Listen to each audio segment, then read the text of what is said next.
Epstein survivors accuse Pam Bondi of lacking humanity and integrity after fiery Justice Committee testimony. Ms. Bondi defended her department's handling of the files as she faced the ire of Democrat politicians and said staff had done their best under extreme pressure.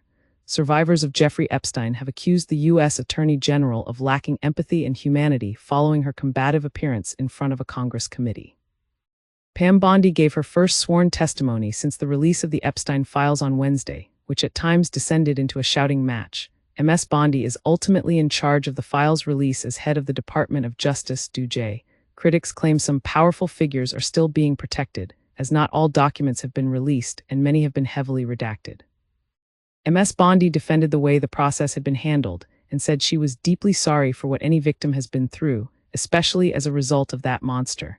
However, she refused to take personal responsibility for initial failures to hide the names of some victims and said staff had done their best under pressure. Ms. Bondi also refused to face a group of survivors in the room, accusing the Democrats of resorting to theatrics and saying they were using the scandal to distract from U.S. President Donald Trump's successes. "You sit here and you attack the president, and I'm not going to have it. I am not going to put up with it," Ms. Bondi told the committee. The group gathered behind Ms. Bondi all raised their hands when Democrat member Pramila Jayapal asked which survivors still had not been able to meet DOJ officials.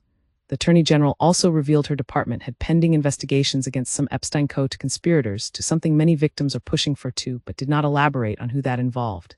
Epstein survivors later hit out at Ms. Bondi's appearance, with one saying she felt degraded by her testimony. "There was such a lack of empathy today. There was such a lack of honestly humanity today," Danny Bensky told Sky's U.S. partner NBC News. "Something that I think all of us felt a little devastated about was that she had 3 opportunities to address survivors," she added. "We stood up, and all she had to do was turn around, and she could not even turn around and face us." Ms. Bensky said she was abused by Epstein in his New York mansion when she was a 17-year-old aspiring ballerina. Teresa Helm, who said Epstein abused her when she was 22, also felt let down by Ms. Bondi. "There was no integrity in that room today, it seems like, when it came to Epstein and Ghislaine Maxwell," she said.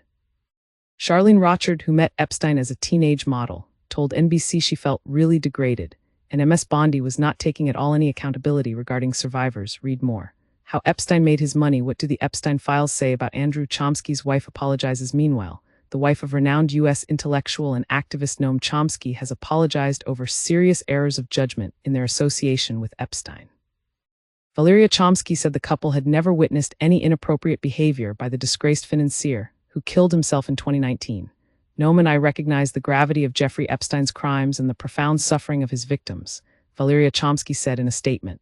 The friendship between Chomsky, 97, and Epstein had been known about, but the latest files appear to reveal deeper ties than previously thought. "When we were introduced to Epstein, he presented himself as a philanthropist supporting science and a financial expert," said Mrs. Chomsky. "By presenting himself this way, Epstein gained Noam's attention and they began corresponding. Unknowingly, we opened a door to a Trojan horse."